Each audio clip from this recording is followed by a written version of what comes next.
niña de 2 años se ha encontrado bien hasta hace aproximadamente 2 horas, momento en el que empezó un cuadro de letargia, vómitos, episodios de llanto intermitente, ese vimos, ¿no? La después es invaginación intestinal.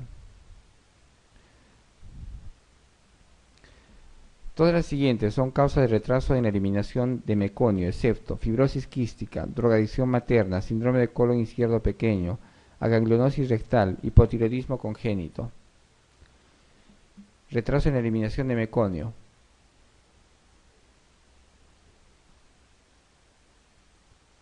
Entonces, hemos mencionado, si no hace meconio el niño, ¿qué vamos a pensar?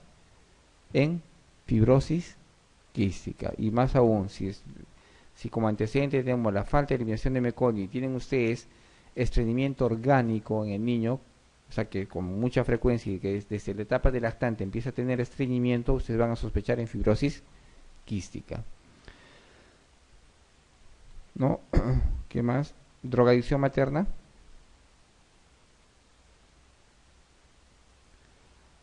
Síndrome de colon izquierdo pequeño. Aganglionosis rectal, la enfermedad de Hirschsprung. Falta de meconio. Igual. Distensión abdominal. ¿Qué será? Enfermedad de Hirschsprung, que también produce estreñimiento orgánico.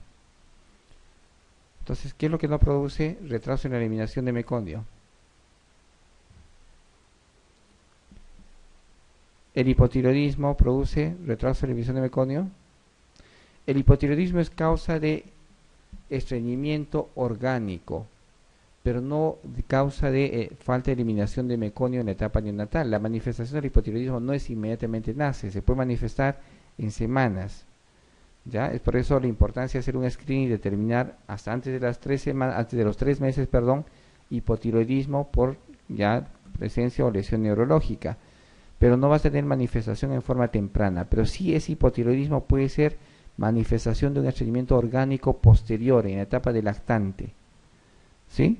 Entonces, el que no produce retraso en la eliminación de meconio es el hipotiroidismo. ¿Sí? ¿Se entiende esa parte? ¿Todos?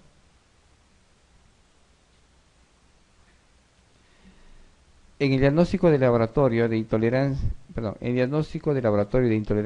de mala absorción de lactosa, todas las pruebas son útiles excepto determinación de cuerpos reductores en heces, análisis de hidrógeno en el aire expirado, test de ureasa en la biopsia intestinal, determinación de pH fecal, determinación de ácido láctico en las heces. Hemos mencionado, la intolerancia a la lactosa se va a manifestar clínicamente con distensión abdominal, ¿no? Va a haber irritabilidad, va a haber incluso hasta hiporexia, va a haber diarrea, que puede ser incluso diarrea crónica, y obviamente va a haber alteraciones a nivel de la piel, a nivel de la zona perianal. Entonces, las lesiones de la zona perianal se dan por la acidosis, ¿no? De las heces. Las heces se acidifican y eso produce lesión. Si una forma de diagnóstico es, obviamente, pidiendo un copro funcional, y ustedes van a ver sustancias reductoras incrementadas. En el copro funcional pueden hacer ustedes un análisis de aire expirado, de la presencia de hidrogenones en el aire expirado, determinación del pH fecal para ver si es ácido o no, y de la presencia de ácido láctico en las heces. Pero ¿qué no hacemos en la intolerancia a la lactosa? El test de la ureasa en la biopsia intestinal. ¿En qué hacemos? ¿En qué patología? Para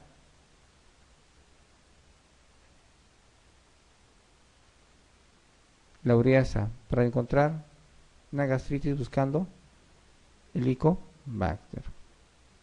¿Sí?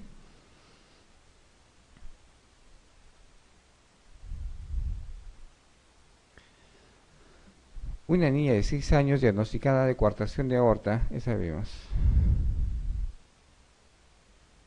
Turner y cariotipo.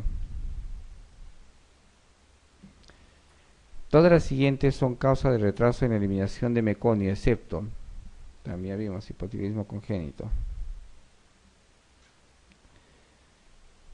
En un niño con aspiración de cuerpo extraño, ¿cuál de las siguientes afirmaciones es incorrecta respecto a los hallazgos de una radiografía de tórax? Puede apreciarse una consolidación pulmonar, puede observarse una hiperinsuflación pulmonar en el lado afectado. La radiografía de tórax en inspiración puede ser normal. El diagnóstico se facilita porque el 60-70% de los cuerpos extraños son radiopacos. En niños menores de 3 años con neumonía, ¿hay que considerar un posible cuerpo extraño en el árbol bronquial? Respuesta. Entonces, el cuerpo extraño generalmente sea, o la presencia de cuerpo extraño en vías aéreas generalmente sea en niños menores de 5 años. Eso es por ingesta accidental, ¿no?, de objetos. Y los objetos que con mayor frecuencia ingresan a la vía respiratoria es plástico, ¿no?, juguetes de plástico. Entonces, los juguetes de plástico no son radiopacos, o sea, no esperen encontrar en una radiografía el objeto que el niño ha ingerido. Entonces, es muy poco probable que ustedes logren ver. Pero puede apreciarse una consolidación pulmonar, sí. Entonces, si obstruye en su totalidad en la vía aérea, ustedes van a ver consolidación a nivel pulmonar.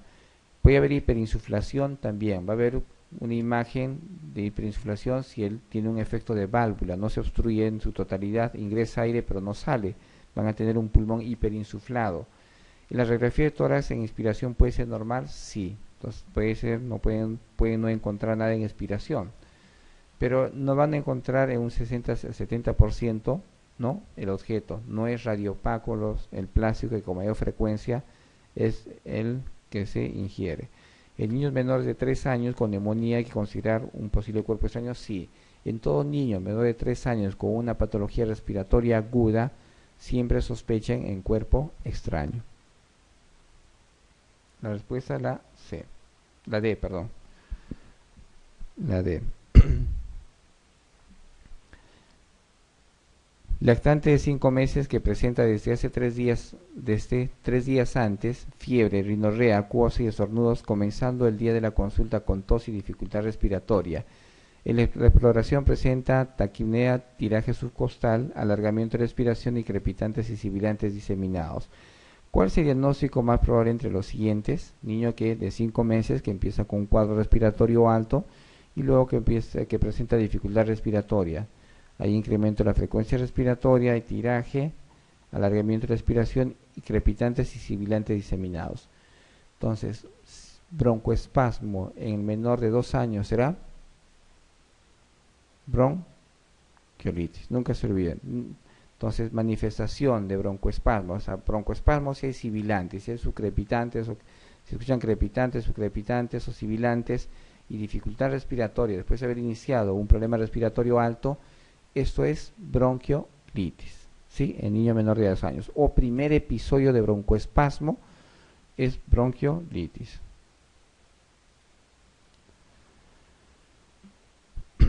Actualmente la indicación más habitual y fundamentada de la ribavirina será hepatitis crónica B, herpes genital recidivante resistente a ciclovir, infección por virus sincitial respiratoria en niños pequeños administrada en aerosol, infección avanzada por HIV, encefalitis por citomegalovirus.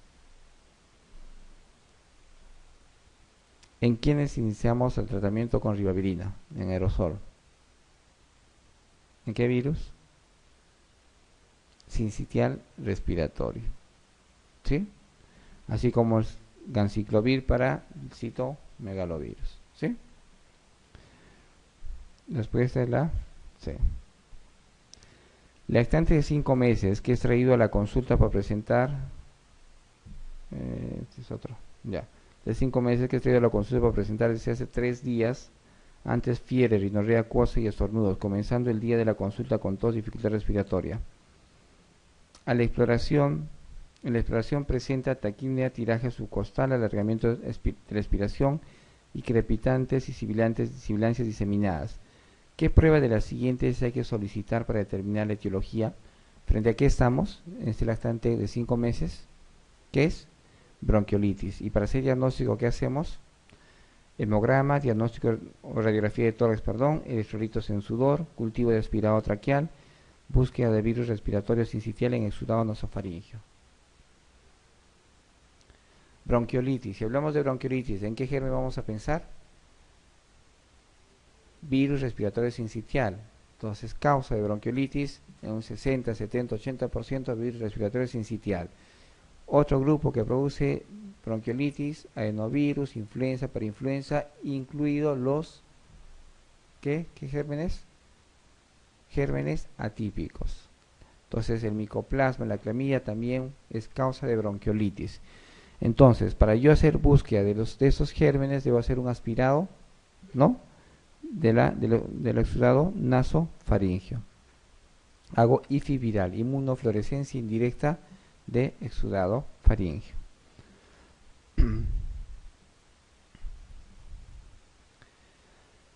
En la fibrosis quística del páncreas, la mucoviscidosis, la causa más frecuente de muerte se debe a complicaciones originadas por la existencia de pancreatitis aguda, bronquiectasias, obstrucción intestinal, alteraciones hidroxolíticas, perforaciones intestinales. Entonces, la principal causa de muerte en los niños es respiratoria, las complicaciones respiratorias. Y dentro de estas será la bronquiectasias. Cuadro pulmonar crónico o infecciones respiratorias crónicas producen fibrosis y eso termina en bronquiectasias. Y obviamente termina luego en cor pulmonar, ¿no? Entonces, la causa principal será las bronquiectasias.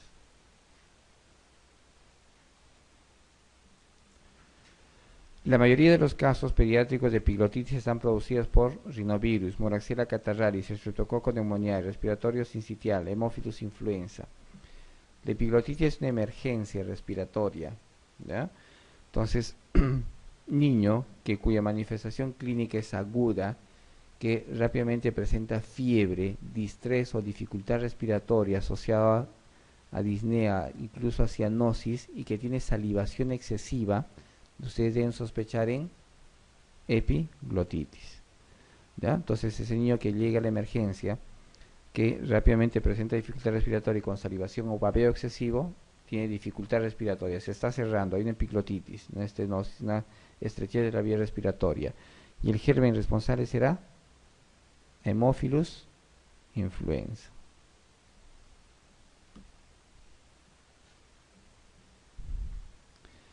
¿Cuál es el germen causal más frecuente de neumonía en pacientes con fibrosis quística? La Pseudomonas. Eso recuerden siempre. En frecuencia le sigue el estafilococo, pero Pseudomonas es el germen más frecuente. La afectación cardiovascular que se ve con más frecuencia en la fibrosis quística del páncreas será Ostium primum, síndrome de Lutten-Barcher, estenosis mitral más CIAs congénitas, cor pulmonar crónico, comunicación interventricular, estenosis pulmonar. Todo problema respiratorio crónico, ¿en qué termina?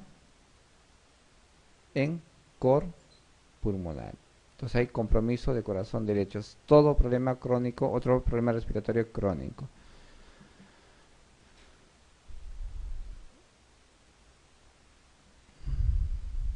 Varón de 3 años de edad que encontrándose previamente bien, comienza en forma brusca con fiebre, dolor de garganta, estridor, disnea, cúmulo de secreciones orales y emisión de saliva por la boca. Un hermano de 2 años lleva 72 horas ingresado por una meningitis bacteriana. El agente etiológico de ambos cuadros clínicos será, ¿qué es lo que tiene este niño de 3 años? Niño de 3 años que encontrándose previamente bien, comienza en forma brusca con fiebre, dolor de garganta, estridor, disnea, acúmulo de secreciones y salivación excesiva. ¿Qué será? Epiglotitis, ¿no? Y tiene un hermano de 2 años que está internado con meningitis. Entonces, el germen, si recordamos, el germen que predomina en el preescolar, Haemophilus influenza. Obviamente eso ha bajado después de la vacunación o después de ingresar la vacuna contra el Haemophilus en el esquema de vacunación. Entonces, el Haemophilus influenza es responsable, o era con mayor frecuencia responsable de neumonía, meningitis en los preescolares o en los menores de 5 años.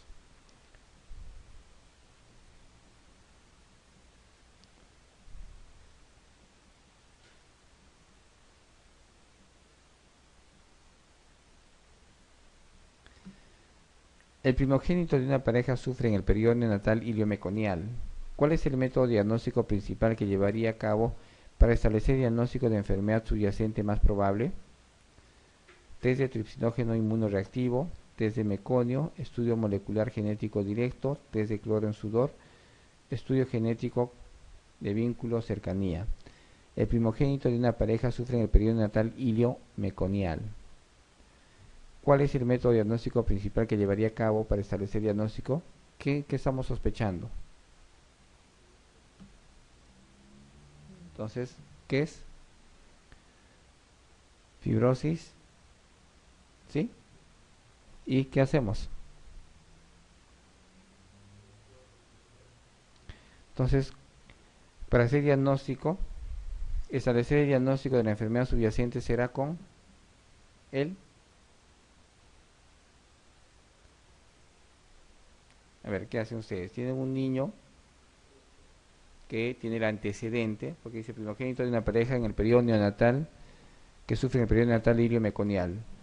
¿Cuál es el método de diagnóstico principal que llevaría a cabo para establecer el diagnóstico de la enfermedad subyacente? Ya tienen la enfermedad, que es fibrosis quística. Para hacer diagnóstico, ¿qué hacemos? Test de sudor. Un screening que se debe hacer en etapa neonatal es... ¿Qué pido yo para hacer screening? El test de tripsinógeno inmunoreactivo. Entonces, el tripsinógeno inmunoreactivo está dentro de todos los exámenes que se tiene para hacer diagnóstico de enfermedades metabólicas en el tamizaje neonatal. Inmediatamente nace el niño, después de las 48 horas deben hacerse su tamizaje neonatal. Entonces, no solo van a descartar fibrosis quística, o van a hacer descarte de fibrosis quística, pueden hacer descarte de hipotiroidismo, insuficiencia suprarrenal, galactosemia. Hay como 500 enfermedades metabólicas que ustedes, ¿no?, pueden encontrar, pero no todos van a diagnosticar. En el Perú hasta 60 enfermedades pueden hacer diagnóstico, ¿ya? Pueden hacer despistaje o un screening de 60 enfermedades, y dentro de ellas está la fibrosis quística, y lo que pedimos es un test de tripsinógeno inmunoreactivo. Pero para hacer diagnóstico es el test de sudor. Entonces, test de sudor lo hacemos en etapa neonatal. El niño no produce mucho sudor, entonces hacer un test de sudor en la etapa neonatal les va a salir probablemente, si el paciente tiene fibrosis quística, un falso negativo, ¿sí? Entonces, ¿qué hacemos el test de sudor? Encontramos, ¿no? Hacemos el test con pilocarpina y la presencia de ¿qué? Cloro, sodio, ¿de qué?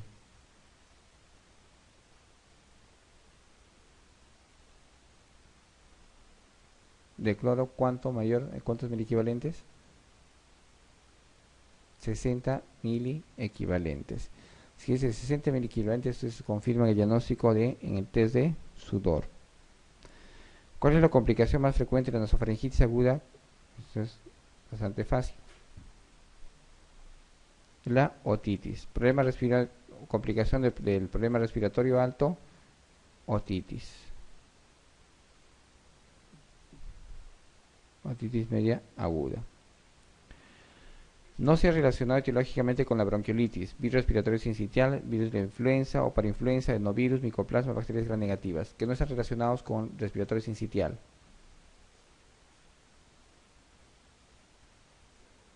Los gram negativos, son mencionados, virus respiratorio sincitial, influenza, parainfluenza, adenovirus y también los gérmenes atípicos.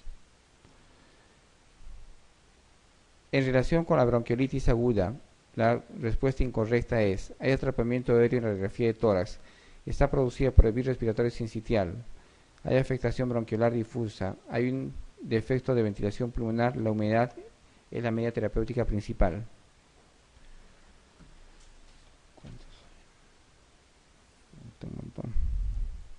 En relación a la bronquiolitis, respuesta es en relación a la bronquiolitis aguda, la condición incorrecta es: ¿hay atrapamiento aéreo en la radiografía de tórax? Sí. ¿Está producida por el virus respiratorio sincitial? Sí. ¿Hay afectación bronquiolar difusa? Sí. ¿Hay un defecto de la ventilación pulmonar? Sí. ¿La humedad es la medida terapéutica primordial? No. Entonces, ¿la humedad utilizamos en qué patología respiratoria? En el laringo, traqueitis, ¿sí? Un lactante de 2 meses presenta desde hace una semana vómitos, mucosos y crisis de tos con cianosis facial 5 a 6 veces al día y auscultación cardiopulmonar normal. Señala el diagnóstico más probable entre los propuestos: rinofaringitis, bronquiolitis, epiglotitis, tosferina, bronconeumonía.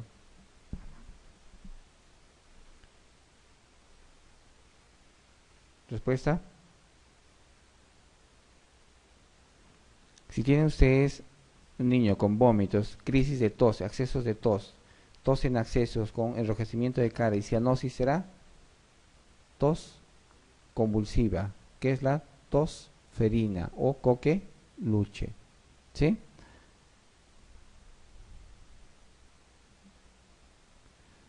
Algunos de los siguientes de los signos radiográficos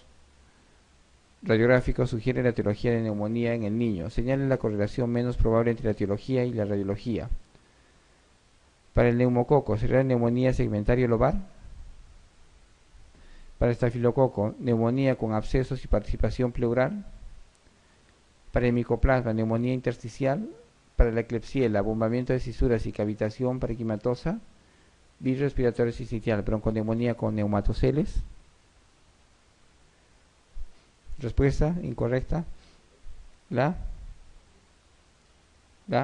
E. El virus respiratorio sincitial, así como en cualquier proceso viral o en micoplasma o en los gérmenes atípicos, es un problema intersticial.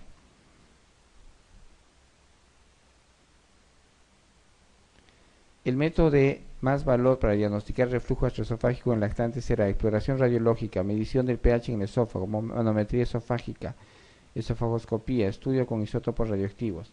El método de mayor o de más valor para diagnosticar el reflujo será la pHimetría, pero no se hace de primera instancia, recuerden eso. No es el examen que ustedes van a hacer de primera instancia, pero el que tiene mayor valor o que tiene mayor sensibilidad para el diagnóstico es la pHimetría. Es difícil hacer ese diagnóstico y muy pocos se hacen aquí en Lima. Entonces la medición de pH en el esófago es el de mayor valor para el diagnóstico en el reflujo gastroesofágico. Señale el comentario erróneo a propósito de la estenosis hipertrófica de píloro. ¿Es más frecuente en los varones? Sí. ¿Cursa con el periodo de intervalo libre desde el nacimiento? Sí. ¿Puede asociarse a ictericia por colemia indirecta? ¿Suele cursar con acidosis metabólica? No, es alcalosis metabólica. ¿Suele cursar con gran avidez por el alimento? Sí. ¿Vomitan y terminan, no, por succionar nuevamente?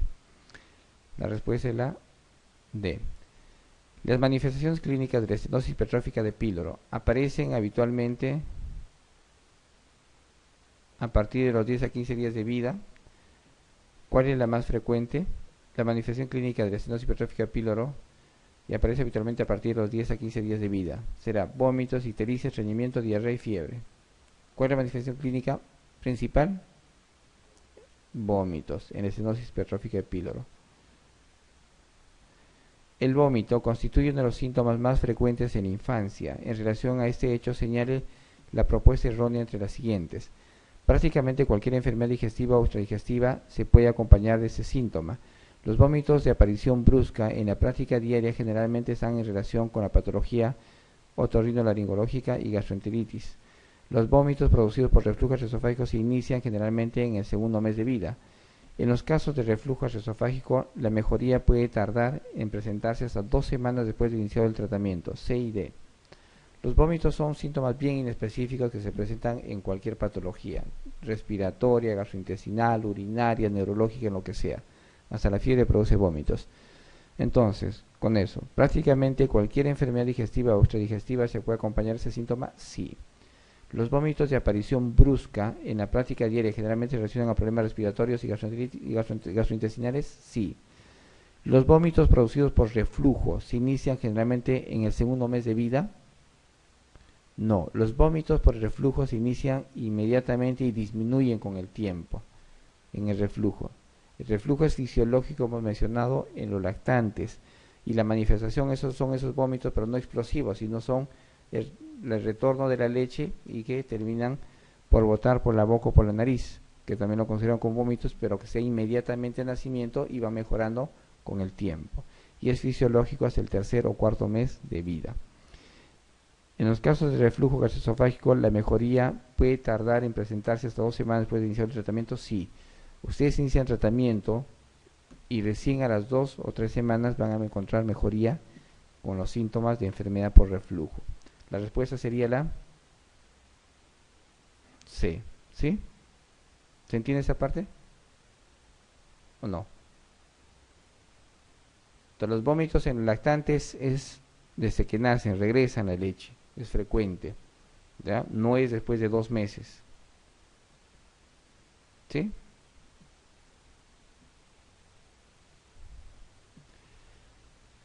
¿Cuál de los siguientes tipos de atresia esofágica es más frecuente?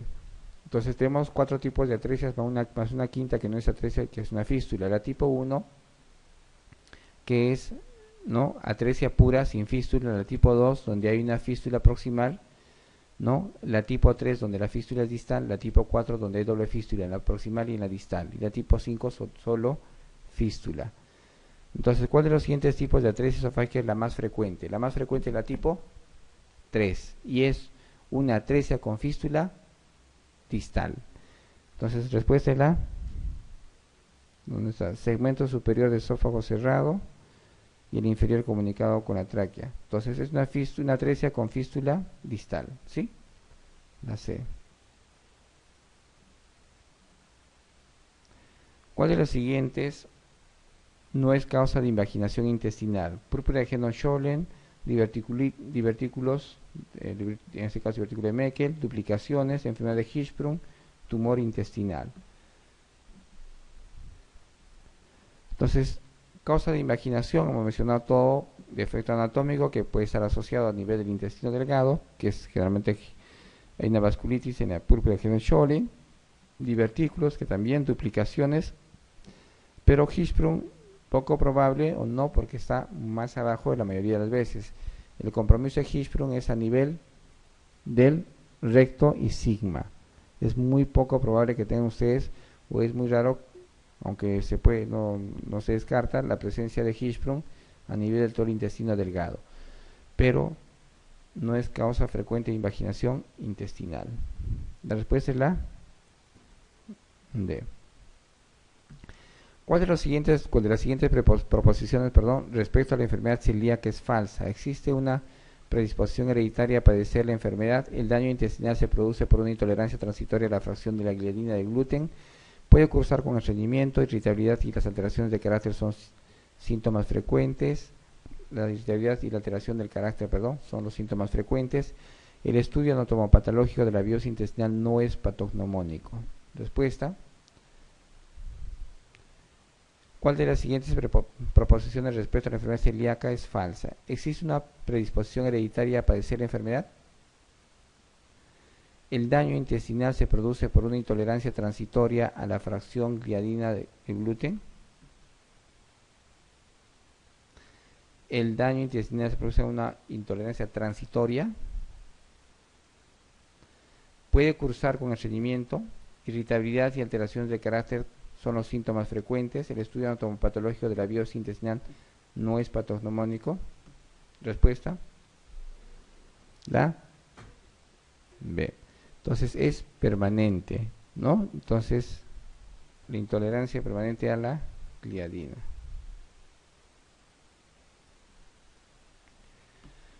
Una niña de 2 años se ha encontrado bien hasta hace aproximadamente 12 horas, momento en el que empezó con un cuadro de letargia, vómitos y episodios de llanto intermitente con estado de dolor visible. Coincidiendo con los episodios, retrae las piernas hacia el abdomen y la consulta emite deposiciones de color rojo oscuro. El abdomen muestra plenitud y un discreto dolor a la palpación. El diagnóstico será invaginación, 2 años.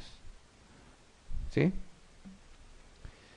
Recién nacido, con grave distrés respiratorio, presenta imágenes aéreas circulares que ocupan el hemitórax izquierdo. El diagnóstico probable será hernia reumática. El más frecuente es la hernia de Bodalek. Izquierdo o derecho. El izquierdo. ¿Sí? Entonces, es más frecuente la hernia de Bodalek izquierda. De derecho le sigue en frecuencia y también tiene la hernia de Morgagni, ¿no?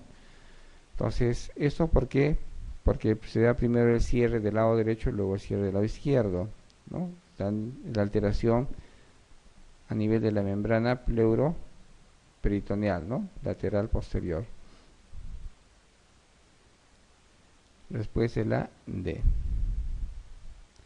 ¿Cuál de los siguientes hallazgos histológicos en la biopsia realizada en caso de megacolon gangliónico es falsa? La ausencia de las células ganglionares en el plexos mientéricos y submucosos. Hay ausencia de las células ganglionares en los plexos mientéricos y submucosos. Hay hipertrofia muscular del colon proximal. El aganglionismo se localiza en la región recto-sigma en el 70% de los casos. Aparece una disminución de la actividad colinesterásica. Y hay hiperplasia del parasimpático extramural. La respuesta falsa, la B, D. ¿Hay disminución de la colinesterasa? No. Entonces lo que disminuye es la fibra simpática y se incrementa el parasimpático con actividad incrementada de la colinesterasa.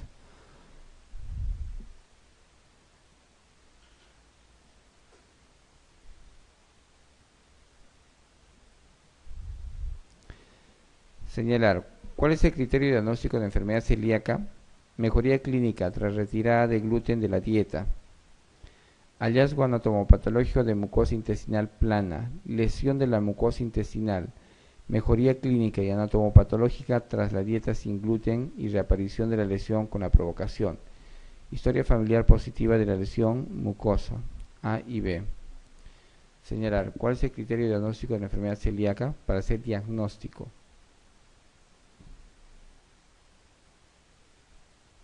¿Cómo hacemos diagnóstico? Mejoría clínica tras la retirada de gluten de la dieta para hacer diagnóstico. Hallazgo anatomopatológico de la mucosa intestinal plana o lesión de la mucosa intestinal. Mejoría clínica y anatomopatológica tras la dieta sin gluten y reaparición de la lesión con la provocación. Entonces, una forma de hacer diagnóstico. Ustedes pueden encontrar en la biopsia aplanamiento de la mucosa intestinal, mejora rápidamente con la retirada y pueden ustedes provocar nuevamente para manifestar la clínica. Es una forma de hacer diagnóstico de la enfermedad celíaca.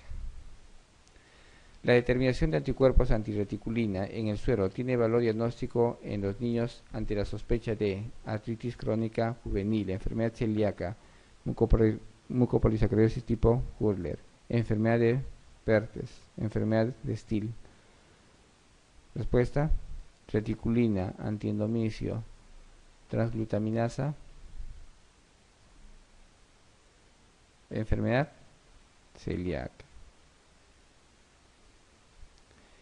Una niña de 9 meses se ha encontrado